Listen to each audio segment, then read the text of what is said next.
اب جیسے ہی میں آ کے بیٹھا تو حضرت تو غصے ہونا شروع ہو گئے. تمہیں تو دنیا مل گئی ہے، بس تم دنیا کے مزوں میں لگے ہوئے ہو، تمہیں اللہ سے کوئی ڈر نہیں ہے، تمہیں اللہ سے کوئی شرم نہیں ہے. ایک مرتبہ ہمارے حضرت رحمۃ اللہ کے پاس ایک آدمی آیا جو لگتا ہے کہ نیا بندہ تھا. وہ کسی شہر میں کوئی فیکٹری اونر تھا. حضرت کے پاس آ کے بیٹھا تو بات چیت کر رہا تھا.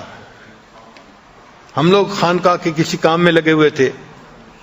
فارغ ہوئے تو ہم بھی حضرت کی خدمت میں حاضر ہو گئے.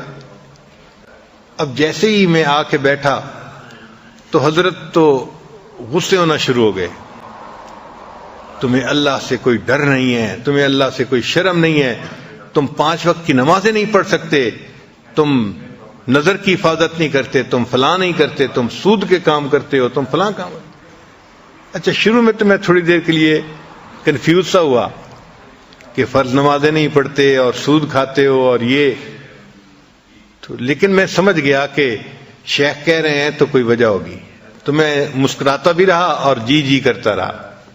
حضرت نے کوئی اچھا 15-20 منٹ خوب ڈٹ کے، تم کیا نبی علیہ السلام کو کیا چہرہ دکھاؤ گے، تم کیسے قیامت کے دن پل صراط سے پار کرو گے، تمہیں تو دین کی قدر ہی نہیں ہے، تمہیں تو دنیا مل گئی ہے، بس تم دنیا کے مزوں میں لگے ہوئے ہو. خیر جب 15 منٹ کے بعد یہ عنایت حضرت کی ختم ہوئی تو میں تو بیٹھا رہا، مگر وہ بندہ جو تھا وہ کہنے لگا جی کہ مجھے دیر ہو رہی ہے، مجھے اجازت دیں، مجھے جانا ہے. تو حضرت نے اس سے مصافحہ کیا اور اس کو جانے دیا. جب وہ بندہ چلا گیا تو حضرت نے پھر میری طرف دیکھا، مسکرائے اور فرمان لگے آنکھاں دینوں سناوا نونوں، کہ کہا بیٹی کو ہے سنانا بہو کو تھا. اس کا یہ مطلب تھا. یعنی حضرت اصل میں اس کو کہنا چاہ رہے تھے، مگر چونکہ وہ نیا بندہ تھا شاید وہ یہ اتنی ڈانٹ برداشت نہ کر سکتا، ٹوٹ ہی جاتا. تو حضرت نے اس کا فیصلہ یہ فرمایا کہ ایک بگڑا ہوا بندہ آ گیا ہے، چلو اس کو کہہ لو جو کہہ رہے ہیں. تو حضرت نے ٹکا کے ڈانٹا اور پھر بعد میں فرمایا بھی صحیح.